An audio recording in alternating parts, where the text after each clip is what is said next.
کوئی نہیں ہے اتنے مشکل سے اپنے بچے کو پالتے محنت کر کر کے. میرا بیٹا میرے کو چاہیے. کسی ماں کو اتنا مجبور نہ کرے اللہ. کیا دیکھا تھا؟ ایک مجبور اور بے کس ماں کی آواز کا پکار، مگر کون سنے گا؟ کسی ماں کو اتنا مجبور نہ کرے اللہ. عشرت العباد نے ڈالفن بنائی نہیں، پی ایس پی بنائی. کس کا دعویٰ اور آگے کے بہت اہم راز میں بتاؤں. پی ایس پی کا بانی عشرت بھائی کو ہی کہتا ہوں. صحافی کی موت یا خودکشی ایک بڑا سوالیہ نشان. پاکستان مخالف نعرے، لیکن اب سب خاموش کیوں ہیں؟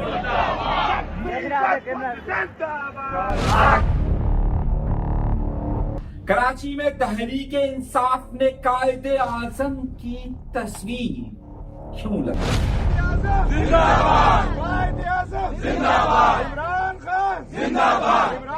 بکرے کو ذبح کرنا سے کیا ہوا ہوگا؟ ایک بڑی عجیب.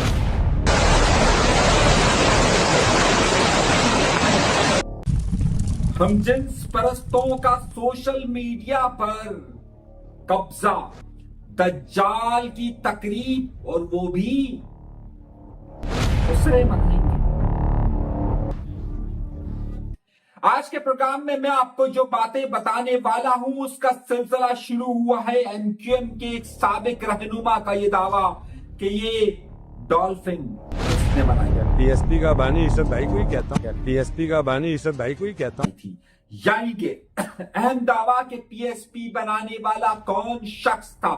لیکن ان سب سے پہلے میں آج آپ کو پروگرام میں وہ باتیں بتانے والا ہوں جو آج سے پہلے آپ نے کبھی نہیں سنی ہوگی. نہ ہی یہ پروگرام کا فارمیٹ ہے، لیکن معلومات آپ تک ہونی چاہیے.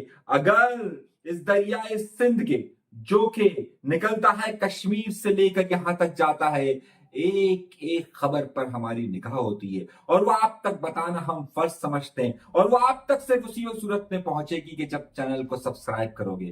سبسکرائب کا بٹن ضرور دبائیں، ضرور دبائیں، ضرور.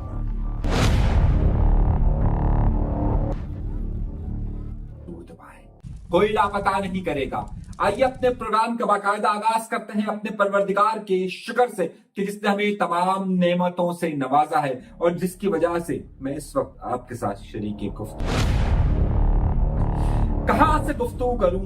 میری ایک آہ و بکا دیکھ کر یقین مانیے کہ نیند نہیں آ رہی. نیند نہیں آئی. میں نے جب اس ماں کی آہ و پکار دیکھی ہے، ذرا سنیے اور سنیے.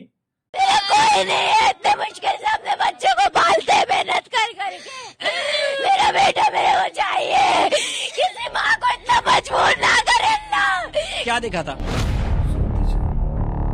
میں یہ دیکھتا تھا کیا یہ کوئی ٹارگٹ کلر نے ان کو قتل کیا ہے تو حکومت تو اس کے خلاف آپریشن کرنا چاہیے. اگر کوئی دہشت گرد نے اسے مارا ہے تو دیکھنا چاہیے کہ یہ دہشت گردی کی لہر کہاں سے آئی.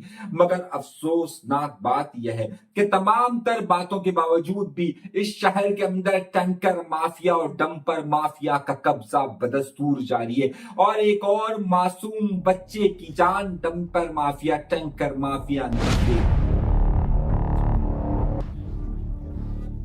اب آئے گا شرجیل انعام میمن نیا ذوالفقار مرزا اور کہے گا ٹینکر والے کا قصور نہیں ہے، اس جو بچہ مر گیا اس کا قصور تھا. وہ گلی میں کیوں بیٹھا ہوا؟ آئے گا وہ میدان میں. اور جو جگہ جگہ گرفتاریاں اب تک ہو رہی ہیں ڈمپر کے جلانے کے حوالے سے، ان سب کو پکڑا جا رہا ہے، ان کے جسمانی ریمانڈ مانگے جا رہے ہیں. بار بار سگیر سینٹر سب جگہ یہ معاملات ہو رہے ہیں. لیکن کیا کسی ڈمپر والے پر اب تک قانون کا اطلاق ممکن ہو سکا ہے یا نہیں ہو سکا؟ میں آپ سے ایک سوال پوچھتا ہوں، کیوں؟ کیونکہ جن کے گھر دولت کے انباروں سے بھرے ہوئے ہوں، جن کے پیٹ اس قوم کو نچوڑ کر بھرے ہوئے ہوں، وہ کہاں سے یہاں پر اس بہتے ہوئے خون کو دیکھیں گے؟ لیکن یاد رکھیے، لہو پھر لہو ہے، خون پھر خون ہے، ٹپکے گا تو جم جائے گا. ظلم پھر ظلم ہے، بڑھے گا تو مٹ جائے گا. میرا کوئی کوئی نہیں ہے اتنے مشکل سے اپنے بچے کو پالتے محنت کر کر کے. میرا بیٹا میرے کو چاہیے. کسی ماں کو اتنا مجبور نہ کرے اللہ. کیا دیکھا تھا؟ اس کے بعد میں آتا ہوں بڑی خبروں کی طرف اور بڑے اہم خبر کی طرف.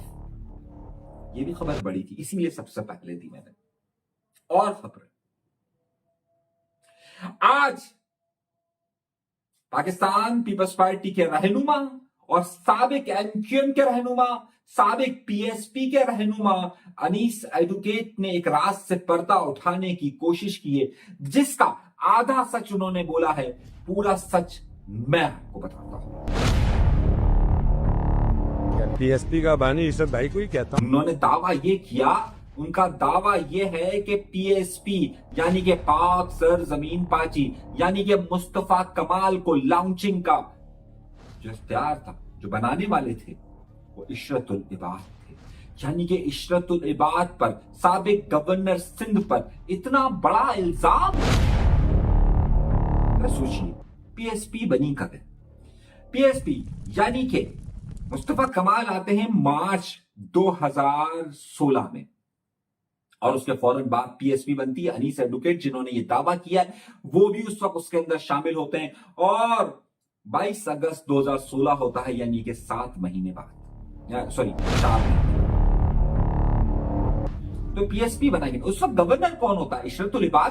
اگر گورنر عشرت العباد ہے جسے NQM نے نامزد کیا، جسے الطاف حسین نے نامزد کیا، اگر وہ PSP بنا رہے ہیں تو پھر معاملہ کیا ہے؟ کیا واقعی میں انہوں نے PSP بنائی تھی؟ یہی وہ راز جس کا انیس ایڈوکیٹ دعویٰ کر رہے ہیں. میرے سامنے ایک جادوگرنی بیٹھی ہوئی تھی اور اس نے پنڈورا باکس کھولنا شروع کیا.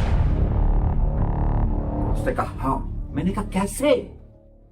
اس نے کہا مجھے عشرت العباد صاحب نے بتایا تھا کہ جس زمانے میں انیس قائم خانی اور مصطفیٰ کمال دبئی میں ایک ٹھیکیدار کے پاس نوکری کیا کرتے تھے، اس وقت عشرت العباد کا ان سے رابطہ تھا، لیکن NQM لندن اور NQM ان سے رابطے میں نہیں. کچھ لوگ 2015 میں ایک نئی NQM بنانا چاہتے تھے جو الطاف حسین صاحب سے لگو، لیکن عشرت العباد کا کہنا یہ تھا کہ ایک پریشر گروپ بنایا جائے. اور پریشر گروپ کون بنائے؟ میں تو گورنر ہوں، تو پھر کون بنائے؟ نام چوز ہوا مصطفیٰ کمال اور انیس قائم خانی کا. اور ایک اہم جادوگرنی کے مطابق کچھ اعلیٰ شخصیات، حکومتی ادارتی اعلیٰ شخصیات سے دبئی کے اندر یہ ملاقات طے ہوئی، اور یہ ملاقات طے ہوئی مصطفیٰ کمال، انیس قائم خانی اور عشرت العباد کے درمیان. اس بات کا دعویٰ عشرت العباد صاحب نے ایک جادوگرنی کے سامنے کیا. فارمولا بالکل سیٹ تھا، اور سیٹ یہ تھا کہ پریشر گروپ بنے. اب جب وہ ملاقات ہو گئی، ان کے فون نمبر مصطفیٰ کمال اور کے پاس ٹرانسفر ہو گئے، تو وہ لوگ ڈائریکٹ بھی رابطہ کرنے لگے اور عشرت العباد تھوڑا سا بیک ہوئے. لیکن عشرت العباد ان دونوں سے رابطے میں تھے، یعنی کہ جو بڑے اشخاص تھی ان سے بھی، مصطفیٰ کمال صاحب سے بھی، اور کسی اور شخص سے بھی. مارچ میں یہ فارمولا طے ہوا کہ NQM کی جائے گی، یہ رہنما وہاں جائیں اور وہ پریشر گروپ بنائیں. اس وقت تک جہاز میں بیٹھنے تک عشرت العباد صاحب اسی فارمولے کے تحت ان کے ساتھ تھے بقول جادوگرنی کے، جس بات کا دعویٰ انیس ایڈوکیٹ نے کیا ہے. لیکن بعد میں جب وہ یہاں آئے اور انہوں نے پارٹی بنا لی تو یہ بڑی سرپرائزنگ بات تھی، کیونکہ پریشر گروپ کی بات ہوئی تھی، یہ تو پارٹی بن گئی تھی. یہ پارٹی بن گئی تھی. یہ بڑا اہم نقطہ ہے. اور اس کے بعد آپ نے چند دنوں کے بعد دیکھا کہ مصطفیٰ کمال صاحب نے اسی عشرت العباد صاحب کے متعلق کیا کہا تھا؟ رشوت العباد. کہا تھا نہیں کہا تھا؟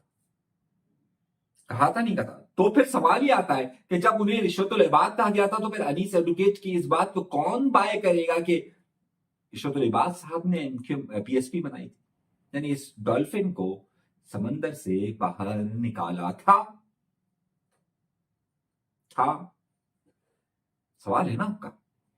اب جادوگرنی یہ دعویٰ کہتی ہے کہ اس کے بعد پھر، کیونکہ عشرت العباد صاحب کے بھی وہ جو تیسرے شخص سے جن سے دبئی میں ملاقات ہوئی تھی اس سے تعلقات خراب ہو گئے تھے، اس لیے مصطفیٰ کمال صاحب نے گفتگو کی تھی. یہ دعوے ہیں، ان میں کتنی سچائی ہے یہ وقت آنے پر بتا سکتا ہے. لیکن ہاں بہت سارے لوگ، انیس ایڈوکیٹ ہی نہیں بلکہ کچھ جادوگرنیاں بھی یہ کہتی ہے کہ ابتدائی دنوں میں شکل لباس صاحب کا ان سے رابطہ تھا. خبر آگے دینے والا رکیے گا اور یہیں دیکھیے.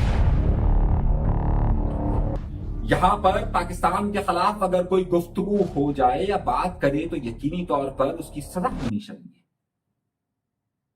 اولین ترجیح ہمارا یہ ملک ہے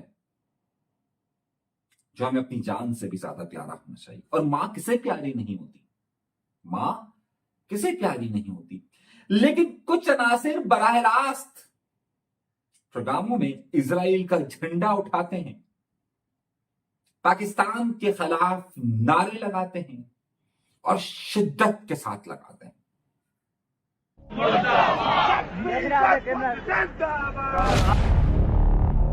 مگر کوئی انہیں پکڑتا نہیں ہے، کوئی انہیں گرفتار نہیں کرتا ہے. کیوں گرفتار نہیں کرتا؟ کیوں پکڑتا نہیں ہے؟ کیوں ان کے اوپر غداری کے مقدمے درج نہیں ہوتے؟ کیا وجہ ہے کہ انہیں سندھ کے اندر اجازت ہے کہ وہ جو چاہے کرے، وہ جو چاہے کرے، یا ڈمپروں والوں کو، ٹینکر کو اجازت ہے کہ وہ جب چاہے جس کو چاہے بغیر شناخت کے کہ اس کی قومیت کیا ہے، اس کا مذہب کیا ہے، اس کا ایمان کیا ہے، اس کو قتل کر دے. اسی طریقے سے جن کا خاص طور پر جب زور چلے جہاں چلے وہ ہمیشہ پاکستان کے خلاف نعرے لگائے لیکن کوئی کچھ نہ بولے. سوال صرف اتنا ہے کہ کہاں ہے سندھ؟ خاموشی تو اسی صورت میں ہو سکتی ہے کہ جب پاکستان کا جشن منائے جا رہے ہوں، اسی دن یہ ریلی نکلے اور سب خاموش ہو. کیوں؟ میرا سوال ہے کیوں کیوں اور کیوں؟ اور یہی بڑا سوال ہے میرا. کیوں؟ دوسری طرف ایک غلطی رہیے یا کچھ بھی کہیے، جرم کہیے کہ جشن آزادی کے موقع پر قائد اعظم محمد علی جناح کی تصویر نہیں لگائی اور تحریک انصاف نے اسے بڑا ایشو بنایا. 16 تاریخ کو، آج 17 تاریخ ہے جب آپ یہ پروگرام دیکھ رہے ہیں، 16 تاریخ کو تحریک انصاف نے ایک پروگرام کراچی شہر کے اندر کیا. کیا پروگرام کیا؟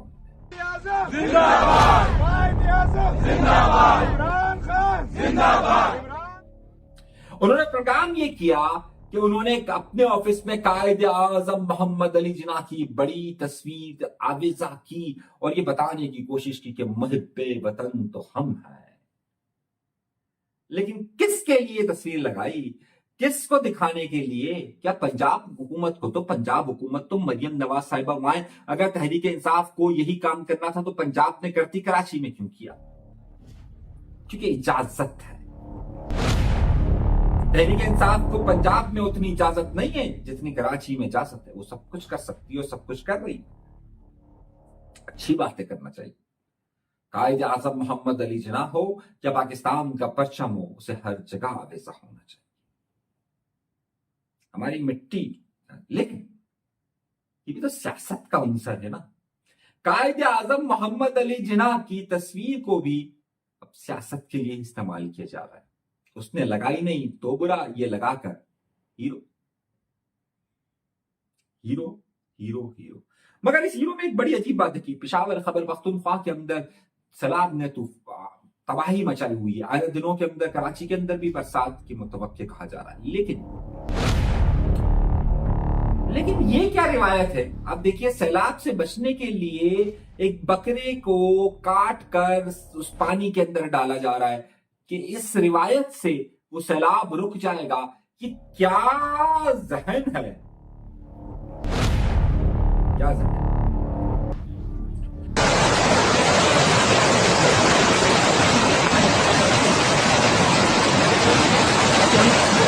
کوئی اس کوتاہی کو اللہ کا عذاب قرار دے رہا ہے لیکن اپنی کوتاہیوں پر نگاہ دوڑانے کے لیے تیار نہیں ہے. عقیدہ رکھیے لیکن آنکھیں بند کر کر نہیں. آنکھیں بند کر کے نہیں کہ بس جو آئے وہ صحیح ہے، جو دل میں آئے وہ صحیح ہے. یہ تو ہندوؤں کے یہاں ہم نے دیکھا. آپ کو یاد ہے کہ وہ ایک اکثر چلیے وہ پھر ایک مذہبی واقعہ ہوگا. حضرت عمر فاروق رضی اللہ عنہ کے زمانے میں دریائے فرات کے حوالے سے ایک بات کہی جاتی تھی کہ اس میں کسی خاتون کو ڈالا جاتا تھا. خیر میں ابھی اس پر بات نہیں کرنا چاہتا. لیکن جہاں یہ معاملہ چل رہا ہے وہاں ایک فوٹیج وائرل ہو رہا ہے کہ جناب اب یہ جو جسے ہم خسرے کہتے ہیں، ٹرانسجینڈرز کہتے ہیں، یہ باقاعدہ اپنی تقریبات منعقد کرنے لگ گئے ہیں، وہ ایسی تقریبات کے دجال کے نام پر تقریبات، اور اس میں انہوں نے حلیہ بھی ایسا بنایا ہوا ہے کہ جیسے دجال ہو، یہ آرٹ کی پروموشن ہے یا پھر کچھ اور۔ لیکن یہ سوال بہت ہے کہ آپ کو یاد ہے کہ پچھلے دنوں اسرائیل نے اس بارے میں آواز اٹھائی تھی کہ پاکستان کے اندر ٹرانسجینڈرز کو، ان خسروں کو اجازت نہیں ہے، کہ جس کے بعد یہ ہوا کہ اب خسروں کو اتنی اجازت دے دی گئی ہے کہ وہ ہر جگہ نظر آئے اور اس طرح کے ایونٹس بھی رکھے وہ۔ یہ سوال میرا نہیں بلکہ پوچھنے کا ہے۔ ایک طرف مسجد شہید کی جا رہی ہے اور ایک طرف یہ معاملہ ہو رہا ہے۔ مگر اسی دوران ایک افسوسناک خبر بھی آئی کراچی سے کہ ایک بڑا اہم صحافی خار حسین کو سانگڑ میں قتل کیا گیا یا خودکشی۔ پولیس ابھی یہ کہہ رہی ہے کہ ان کی گاڑی میں سے لاش ملی اور لگتا یوں ہے کہ یہ خودکشی ہے کیونکہ ان کے ہاتھ میں پستول موجود ہے، گولی یہاں سے لگ کر یہاں سے نکلی۔ لیکن ہمیں انتظار ہے کہ سچ سامنے آئے گا۔ ان للہ و انا الیہ راجعون۔ اللہ تعالیٰ ان کے درجات کو بلند فرمائے۔ چینل ضرور سبسکرائب کیجیے گا۔ اجازت دیجیے، اللہ حافظ۔